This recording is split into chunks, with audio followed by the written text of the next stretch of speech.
Hello, I'm Mike, and this is Will. We are the Tabletop Donkeys. Hello. Bringing you issue 44 of Warhammer Age of Sigmar Mortal Realms magazine today. In this issue, we got Liekoron the Executioner for the Nighthaunt armies as a variant of the Lord-Exorcist we already have. And as always, if you want to skip straight to the battle report, there'll be a timecode in the description, and you can see it in the chapter bar. But we'll have a quick look at the issue first. Heading into the issue, first up we have some background on some more of the forces of Order, the Lumineth Realm Lords, who I think we've mentioned before, elven followers of the twin gods Teclis and Tyrion, who inhabit the realm of Hysh, about how they became arrogant and obsessed with achieving enlightenment, which caused them to dissolve into anarchy and civil war, which led the forces of Chaos to invade Hysh, and they have since abandoned their material goods and seek to become one with the spirits of Hysh.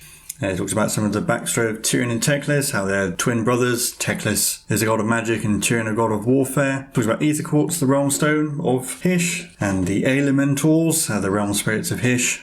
There's some more background on the forces of destruction. So we've seen two of the major type of Uruks, but we now have the Grots, some of whom worship the Bad Moon, Squigs, Troggoths, Gargants, Ogres, and the Beastclaw Raiders, who are a sub-faction of the Ogres, who ride massive beasts into battle. And we've got some more of the Book of the Dead, talking about the Flesh-Eater Courts, the sort of ghoulish undead creatures who make up some of the forces of the dead. We have the build guide for Liekoron the Executioner, so he isn't too many parts.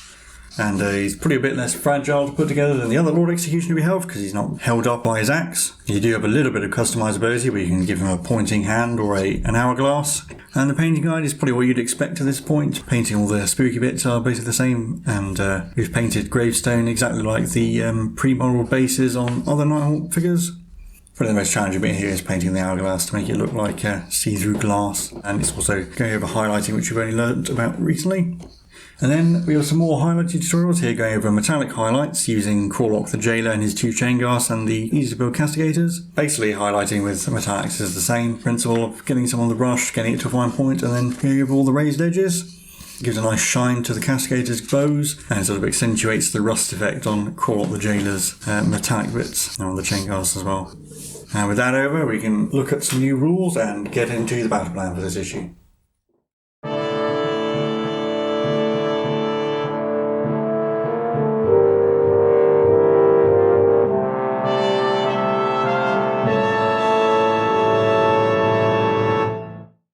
So in a moment we'll be on to our game, but first we have what's called a scenery war scroll for the Azerite Ruins, and this is a bit like war scroll for models. This is just some rules that tell you formally how the Azerite Ruins are to be used. So as it says, an Azerite Ruin is a single terrain feature consisting of one or more Azerite Ruin models, and they're set up as a single group, and all the models have to be within at least 1 inch of at least one other model from the group. And Azerite Ruins are obstacles, and they also have some keywords, just like other models. Now on the back, there's actually a tutorial to actually explain what this means in practice. So it gives us some groupings of Azerite Ruins, which are basically as we received them in the magazine. So we've got one of the ruin pieces with a pile of rubble and the little wall there. And then a second one, which is the other ruin and the well. And finally the Azerite bell tower, which is actually just a single piece. And it explains that within these groups, each piece has to be placed within 1 inch of each other. And it also suggests setting them up not too close to other terrain and in places that are not going to impede movement of models on the battlefield. And it also helpfully tells you which tutorials to refer to for the rules for actually playing over terrain. But that's it for new rules, so now we've got our fiction starting our battle. Once more, the Stormcast Eternals are venturing into the ruined Stormvault called the Ark in the realm of Mahor, and there are Nighthaunt in it, and this time the Lord-Exorcist Davian Spiritshield is leading some Stormcast Eternals deeper into the Stormvault and encounters more Nighthaunt. So we have a Battleplan search and retrieve, where the Stormcast Eternals are trying to secure what remains of the Ark's contents before the Nighthaunt get hold of it. So we're playing on one battle map this issue, with 3 objectives across the diagonal in the centre, as you can see there. For the armies, the Nighthaunt are led by a Lord Executioner. We will be using Liekoron the Executioner for this, who came with this issue, and just like Crawlock the Jailer, he is just a Lord Executioner. There are no special rules for him, so if you were expecting a war scroll, then unfortunately he is just a Lord Executioner. He's accompanied by 15 Chain Rasps, 5 Glaive Wraith Stalkers, and 3 Spirit Hosts. And for the Stormcast we have the Lord-Exorcist Davian Spiritshield, 5 Secretors, 3 Castigators, and 3 Gryph-hounds. So we're not actually using the scenery war scroll for this issue. We've got no terrain on the board again, and the printed terrain doesn't have any effect on the game. Stormcast Eternals set up a unit first, and they also get the first turn in the first battle round. The game lasts for 4 battle rounds, and the victory points are as we've had for the previous few issues. Whoever destroys the most wounds worth of models in a battle round gains 2 victory points, or there's 1 if it's a tie, and whoever holds the most objectives gains 3 victory points, or again if it's a tie they get 1 each. So that's it for our battle plan. We will set up the board and get straight to the game. So here we've set up the board, we've got the 3 objectives across the diagonal in the centre, and then both armies have deployed. So looking at the Stormcast forces, going left to right, we've got the 3 Griff Hounds, the 5 Secretors in the middle, the 3 Castigators over by the objective, and the Lord-Exorcist over there, who will be my journal. And over on the Nighthaunt end, you've got the 3 Spirit Hosts, the 15 Chain Rasps, Liekoron the Executioner, who will be my general, and then the 5 Glaive-based Stalkers. The Stormcast turns get the first turn in battle round 1, so we'll be on to the Stormcast turn. So in my hero phase, I gain a command point, and then we'll try and cast Mystic Shield because there's nothing else to do at this point. Needing a 6, getting a 7, and the Nighthaunt will have no way of unbinding it. And I'll put that on the Lord-Exorcist himself. And here I finished my movement, so the Castigators moved up just under 5 inches, so they're in range of Chain Rasps, and they're holding that objective.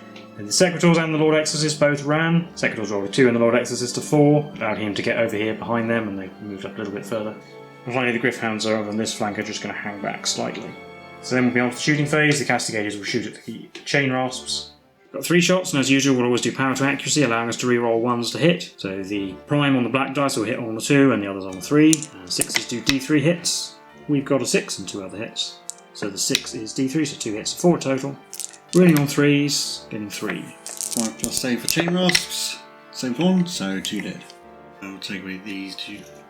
That will be the end of my turn. On to Nighthaunt turn 1. So my hero phase, I gain a command point, and then the Spirit Hosts have moved up there 6, and then everyone else has only moved up about 3 inches or so, just in case we don't get the double turn, make it a little bit harder to charge us. And that's going to be it. I haven't got any ranged attacks, so I'm not going to declare any charges because everything's out of range. So that brings us to the end of the battle round where we score. So we have 1 objective each, so that's a victory point each. But the Stormcast destroyed more wounds worth of models this turn. It was 2 Chain Rasps to nothing. So the Stormcast get 2 victory points. So the victory points are 3-1 in the Stormcast favour as we head on to battle round 2. So rolling off to see who gets to take the first turn. Well, up there I've rolled a 4. I only got 3. So we will go on to Stormcast turn 2. So we'll gain a command point, and then we'll try and cast Arcane Bolts this turn. Getting 5, getting a 7. That's enough, so we'll put a mortal wound on a Spirit Host. Put it on the one at the back. And in the movement phase, the Griff Hounds have moved up ahead, and the Secretors and the Lord-Exorcist have moved into the centre, whereas the Castigators have moved back behind that objective, so they're still in range to shoot, but now out of the way of danger, hopefully. And in the shooting phase, they will shoot at the Spirit Hosts. 3 shots, hitting on 3s or 2s, re-rolling 1s. We've got a 6 and 2 5s. So the 6 is D3 hits, which for 3, so 5 hits. Winning on 3s, 4. 4 plus saves for Spirit Hosts. Whoop. I'll save 2, so that just makes it easy. All the Spirit Host dies. And then we'll be on to the charge phase. We'll start with the Griff Hounds declaring a charge. They probably need about a 7. That's a 7, I'll just measure it. So 7 is enough, they'll finish their charge like this, staying out of the 3-inch exclusion zone of the Lord-Executioner just for safety at this point. They can always pile in if it's safe to do so. And we'll also declare a charge with the Secretors. They'll need an 8, getting a 5, but I'll spend a command point, re-roll that into a 9, which is enough. So they will charge like this, engaging all 3 of these Nighthaunt units. The Lord-Exorcist will stay where he is. So we'll be on to the combat phase, and we will declare that Secretors will do power to weapons, and I will pick them to fight first. So we've got 5 attacks with Great Maces on the Lord-Executioner, because we've got the Prime with the Great Mace hitting on 3s, re-rolling misses, no 6s, so re-roll that 1. Nope, no 6s, so just 5 hits. Wounding on 3s, getting 4. 4 plus save for Lord-Executioner. Failed 2, so he's alive on 1 wound. Then we've got the other Great Mace on the Chain Rasps, hitting on 3s, but re-rolling thanks to power to weapons. So we've got 2 hits in the end, and wounding on 3s. Oh, nothing. And then we've got a normal Storm Smite Maul on the Chain Rasps as well, hitting on 3s, re-rolling, fails. Nope, still only 1 hit. Wounds on a 3. Oh, no, that didn't either. And the other Maul on the Grey-Faced Stalkers, hitting on 3s. There it is. A lot of 1s. Re-roll into a 1. 1 hit, which wounds on a 3. That did wound. 4 plus save for Glaive Wraiths. Saved. So I'll pick the Glaive Wraiths to go. These 2 are going to fight the Griff Hounds, and these 3 will fight the Secretors. I'll do the attacks on the Griff Hounds first. We've got 4 attacks, hitting on 4s, re-rolling because we're attacking a unit that charged. Good thing we can re-roll. We only got 2 hits. Wounding on 3s. Nothing. Good job, Glaive Wraiths. then 6 attacks on the Stormcast, the Secretors, hitting on 4s again, re-rolling. 3 so far, re-roll, getting another one for 4. Wounding on 3s, getting 3. And 4 plus saves, re-rolling 1s. 2 6s and a fail, so we take 1 wound. Wound on this Secretor on the end, and then it's my turn to pick, so pick the Griffhounds. So they'll pile in like this, getting all 3 into combat with the Glaive Wraiths, and this dark grey one in the centre is the Alpha. So 7 attacks between them, hitting on 3s, getting 6, and wounding on 4s for 3. 4 plus save for Glaive Wraiths, failed 2. Away these 2 fighting Griffhounds. And I'm not going to have them make their free retreat move, because the 2 of them are on that objective at the moment. Yeah, so I'm going to pick the Chain Rasp to go next. So they'll pile in like that, and they're all within an inch of a Stormcast. So we've got 27 attacks from 13 Chain Rasps, because we've got the Dreadmorn in there. So I'll do a batch of 14 and a batch of 13. First batch of 14, hitting on 4s. So 10 hits so far. And the batch of 13. So 18 hits, wounding on 4s, rerolling 1s, because there's more than 10 Chain Rasps. Well, not a single one. 12 wounds. So we've got 4 plus saves, rerolling 1s for all that. It's about as good as the Chain Rasp, so we've got these 2 1s to reroll into successes. Wow, it's 11 wounds and only 1 failure. So the wounded one does die. And finally the Lord-Executioner gets to go. He's got 3 attacks, hitting on 3s, getting 2 hits, and wounding on 3s. 6s are 3 damage. We got 6 and an ordinary hit. Minus 2 rend. So either saving on 6s, we'll do the 6 first, needing a 6 but rerolling 1s, getting a 6, and the 1 damage needing a 6. No.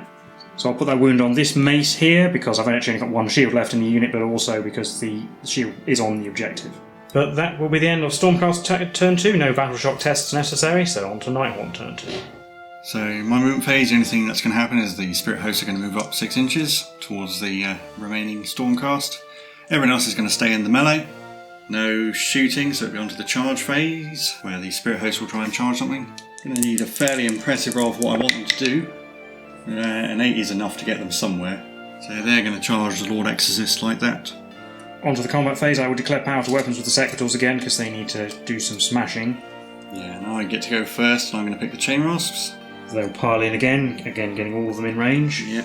So again, batch of 14 and a batch of 13, hitting on 4s. He has only 4 hits in the first batch. And the second batch, 8 hits. So we got 12 hits, wounding on 4s, rerolling 1s. And reroll all those 1s to get 3 more wounds, 7 wounds. And again, 4 plus saves, rerolling 1s. That is not as good, with 4 fails and a 1 to reroll into a fail, so 4 wounds go through. So the wounded mace dies, and we'll take away the shield now as well, and then put a wound on the other great mace. And I suppose I better do the Secretors before the remainder of them die. The Prime will put his attacks on the Chain Rasps, and the other one will attack the Lord-Executioner. So we'll do the Prime on the Chain Rasps, 3 attacks, hitting on 3s, re-rolling misses. 2 6s for the double D3 and a re-roll into a miss. So 2 D3 hits, 4, wounding on 3s, getting 2. 5 plus for Chain Rasps. Made 1, failed 1, so 2 die. Take away these 2 because they're nearest the Lord-Exorcist. And 2 attacks on the Lord-Executioner on 3s, so re-roll the 2 1s into a single hit, which wounds on a 3. It does. 4 plus to live. No. So Lord-Executioner is killed. I'll do the Spirit Host next. So they're going to pile in like that and then attack the Lord-Exorcist. 12 attacks, hitting on 5s. 6s are just straight mortal wounds. No 6s, getting a single hit. Wounds on a 4, just roll it here. It wounded at least. He's a 3 plus save, which he succeeds. I will do the Griffhounds. They'll pile in like this, so they get all their attacks on the Glaive Wraiths. 7 attacks hitting on 3s. 5 hits, and winning on 4s. 4. 4 plus saves. Only 1 left. I'll leave the drummer, I suppose. Okay. Now the last remaining Glaive Wraith is going to go. He's going to fight the Secretors because he's got a 2-inch range with his drum. 2 attacks hitting on 4s. 1 hit, wounds on a 3. Oh, it didn't. And then just the Lord-Exorcist to fight back. He has 4 attacks hitting on 3s. They all hit. And they wound on 3s. They all wound. 4 plus saves. Failed 3. D3 damage each.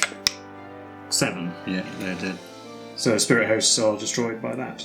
So onto the Battle Shock phase, I have to take a Battle Shock test for the Secretors technically, but I'll spend my command point to ensure that they do not run away. And then scoring at the end of the battle round, the Stormcast obviously won the wounds for that battle round. They haven't added it up, but it's a lot more. And they've also controlling 3 objectives, so they gain 5 victory points. So 8-1 at the end of battle round 2. Yeah, I'm just going to concede at this point, because if I lose the Glaive Wraith, I have to spend a turn fighting that, and then I probably don't have enough time afterwards to, and you can chip away at them with the Castigators and the Spellcaster, so I probably can't do enough wounds. You've still got a few Chain Rasp left, but even if you kill off both of those Secretors, you don't really have enough units to hold all the objectives and enough battle rounds left to rack up enough victory points, I don't think. Yeah, So, assuming I even get to go first as well. and the Lord-Exorcist is still unwounded and he's got his spell. So that'll be a Stormcast victory, 8 victory points to 1, and we will cap the game for you now. Well, that was the battle for issue 44 of Age of Sigmar Mortal Realms magazine. How do you think that went?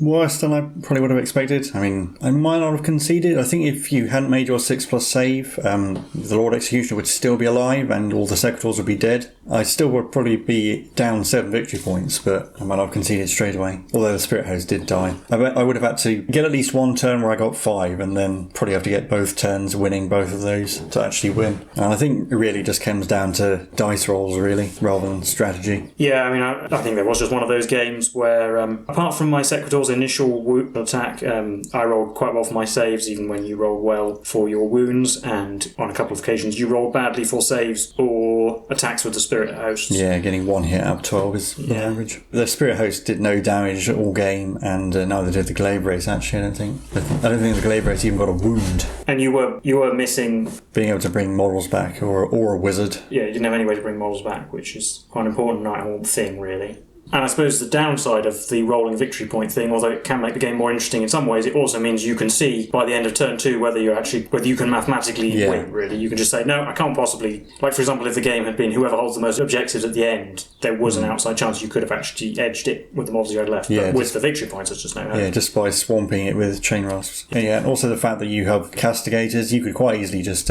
shoot a Chain Rasp in your first turn, and that's 2 victory points. I'm down already. Yeah, and that was basically a calculated gamble as well. I could have probably taken the objective in the first turn, but again, like a couple of issues ago, but we had this exact same board set up. Going first is not necessarily an advantage, because if I move up to take the objective in the centre, then you can just charge me. So I probably would have actually preferred to go second, but as it was, with the shooting attack, I could just actually do damage to you at range and then win the wounds caused. It might have been different if you had got the double turn, because you might have been able to charge the Castigators with the Spirit Hosts. Probably would have charged the Chain Rasp into the Secretors and left the Glaive Wraiths behind. Yeah. Probably would have charged Lord Executioner in as well, actually. And you would have been able to ignore the Griff Hounds, for example, and just hopefully get some more attacks. Then again, I would have done powder shields on the Secretors if you charged them, so they probably would have rebuffed a lot of the damage. And also, again, on a small board, there's not much to do other than just advance up and with no terrain. Have a scrum in the middle. Yeah, it does seem a bit weird that they gave us here's some more rules for the terrain. Not really, it just limits where you can deploy it, but here's rules for terrain, but you don't actually use any of it. Yeah. And Lord Executioner still is not that good a hero. I'm sure eventually I will get a game where I'll roll 3 hits and I'll roll 666 for 9 damage and just annihilate something. That's probably just not going to happen enough. There might be some artifacts of power or something that can improve him, or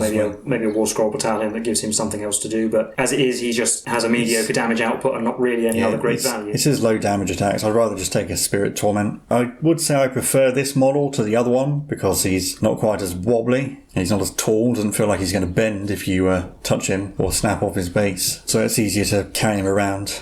Yeah, and Liekoron is another of those models who, just like Crawlock the Jailer, he has a name but isn't anything exciting. He's just a Lord Executioner. I suppose realistically, if you wanted another Lord Executioner, this is the only way to get one, is to buy Liekoron, and getting him for £8 is much better than probably £20 or £22.50 he normally is. So yes, he's definitely good value with the magazine. But it's just another one of those oddities where he sounds like he should be a special character, but he isn't. It might be a little bit confusing if you're new to the game, but never mind.